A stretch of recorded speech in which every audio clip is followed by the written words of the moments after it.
आज हम हिंदी ग्रामर के अंतर्गत वर्ण विचार के बारे में पढ़ेंगे। वर्ण विचार। वर्ण भाषा की वह सबसे छोटी ध्वनि जिसके टुकड़े नहीं किए जा सकते वर्ण कहलाती है। अर्थात भाषा की वह सबसे छोटी ध्वनि जिसके टुकड़े नहीं किए जा सकते वो वर्ण कहलाती है। वर्णमाला।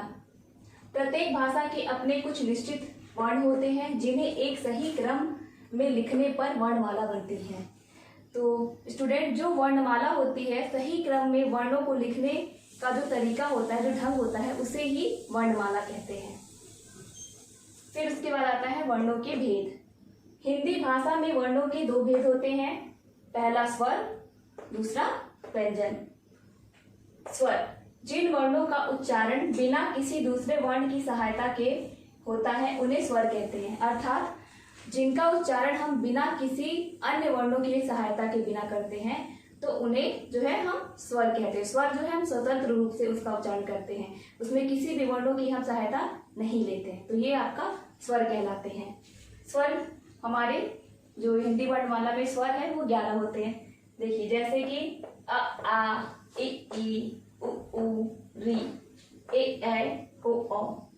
स्टूडेंट, ये जो 11 हैं, ये जो मैंने लिखा हुआ है अ से लेके औ तक जो 11 आपके वर्ण हैं ये आपके स्वर कहलाते हैं। इसके अलावा आपका आता है अंग, इसको अनुस्वार बोलते हैं, आहा इसको विसर्ग बोलते हैं, और ये जो चंद्रबिंदी है अ पर, इसको हम अनुनासिक बोलते हैं। तथा अंग, आहा और ये चंद्रबिंदी जो अनुनासिक है इसको अयुग्मा के अंतर्गत रखा जाता है।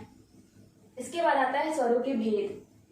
स्वर के 3 भेद होते हैं। हिंदी वर्णमाला में जो स्वर होते हैं उनके भी 3 भेद होते हैं। पहला ह्रस्व स्वर, जिन स्वरों के उच्चारण में कम समय लगता है वे ह्रस्व स्वर कहलाते हैं। जो ह्रस्व स्वर होता है उनको बोलने में जो है कम समय लगता है तो वे ह्रस्व स्वर कहलाते हैं, जैसे अ ई उ री। इसके बाद आता है आपका दीर्घ स्वर, जिन स्वरों के उच्चारण में ह्रस्व स्वरों से लगभग दुगुना समय लगता है वे दीर्घ स्वर कहलाते हैं। जो ह्रस्व स्वर होता है उनसे भी दुगुना समय जिन स्वरों को बोलने में लगता है वे हमारे दीर्घ स्वर कहलाते हैं, जैसे कि आ, ई, उ, ए, ओ, औ। ये हमारे दीर्घ स्वर कहलाते हैं। इसके अलावा एक और स्वर के भेद हैं जो आता है आपका पुलुत स्वर। पुलुत स्वर जिन स्वरों के उच्चारण में ह्रस्व व दीर्घ स्वरों से अधिक समय लगता है वे पुलुत स्वर कहलाते हैं। मतलब जो हमारे ये ह्रस्व स्वर है और दीर्घ स्वर है इनसे भी ज्यादा समय जिनके उच्चारण में लगता है उन्हें हम पुलुत स्वर कहते हैं, जैसे ओम, राम। थोड़ा सा वर्ड शब्दों को जो है हम ज्यादा समय लेके बोल रहे हैं ना, जैसे ओम, राम, तो ये हमारे पुलुत स्वर होते हैं। देखिए, जैसे इसका जो चिन्ह होता है ये इस प्रकार से कुछ होता है, तो ये हमारे पुलुत स्वर होते हैं। उसके बाद आते हैं व्यंजन पर।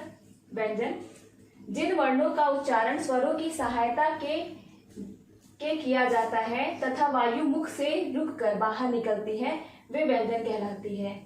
तो व्यंजन जो है ये स्वतंत्र रूप से इनका उच्चारण नहीं करते हैं, इनको हमें बोलने के लिए स्वरों की सहायता लेनी पड़ती है। तो इस प्रकार जिनको बोलने के लिए जिनके उच्चारण के लिए हम स्वरों की सहायता लेते हैं उन्हें ही हम व्यंजन कहते हैं। व्यंजन जो है 3 प्रकार के होते हैं, पहला स्पर्श व्यंजन, दूसरा अंतःस्थ व्यंजन, तीसरा ऊष्म व्यंजन। स्पर्श व्यंजन के अंतर्गत कुल जो है 25 व्यंजन आते हैं। देखिए, जैसे क वर्ग में क, ख, ग, घ, अंगा। च वर्ग में च, छ, ज, छ, इया। ट वर्ग में ट, ठ, ड, ढ, अड़ा। त वर्ग में त, थ, द, ध, न। प वर्ग में प, फ, ब, भ, म। तो ये हमारे जो है स्पर्श व्यंजन होते हैं। स्टूडेंट, स्पर्श व्यंजन को जो है 5 वर्गों में विभाजित किया गया है। क वर्ग में जो क से अंगा तक है, च वर्ग में च से इया तक है, ट वर्ग में ट से अड़ तक, त वर्ग में त से न तक, प वर्ग में प से म तक। ये हमारे जो है स्पर्श व्यंजन है। उसके बाद आता है हमारा अंतःस्थ व्यंजन। अंतःस्थ व्यंजन जो है 4 होते हैं, य, र, ल, व। उसके बाद आता है आपका ऊष्म व्यंजन। ऊष्म व्यंजन भी हमारे 4 हैं, श, स, श, ह। ये भी उसमें व्यंजन है जो कि 4 होते हैं। इसके अलावा आता है अतिरिक्त व्यंजन, अतिरिक्त वर्ण या अतिरिक्त व्यंजन, जिसके अंतर्गत हमारा देखिए ड़ और अढ़, इसको ड़ और अढ़ पढ़ते हैं, ये आते हैं। ये 2 होते हैं, इनको उत्क्षिप्त व्यंजन भी कहते हैं। इसके बाद आता है आपका संयुक्त व्यंजन। संयुक्त व्यंजन आपके 4 होते हैं, जो 2 व्यंजनों के मेल से बनते हैं उन्हें संयुक्त व्यंजन कहते हैं, जो कि 4 होते हैं छ, त्र, ज्ञ, श्र।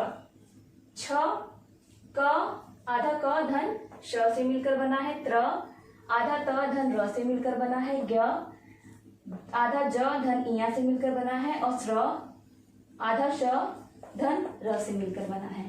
और इनके जो शब्द होते हैं कुछ इस प्रकार है, जैसे छ से क्षत्रिय हो गया, शिक्षा हो गया, त्र से त्रिशूल हो गया, शस्त्र हो गया, उसके बाद ज्ञ से ज्ञानी हो गया या ज्ञानवान हो गया, श्र से श्रमिक हो गया या श्रवण हो गया। इसके बाद आते हैं द्वित्व व्यंजन। द्वित्व व्यंजन 2 समान व्यंजनों के मेल से बने व्यंजन द्वित्व व्यंजन कहलाते हैं। स्टूडेंट, जो 2 समान व्यंजनों से मिलकर बनते हैं उनको द्वित्व व्यंजन कहते हैं। जैसे देखिए आधा क धन क कक, इनसे बने शब्द हैं मक्का, चक्की। फिर उसके बाद आता है आधा च धन च चच, इनसे मिलकर बने शब्द हैं बच्चा, सच। उसके बाद आधा ट धन ट टट, इनसे मिलकर बने शब्द हैं मिट्टी, पट्टी इत्यादि। धन्यवाद।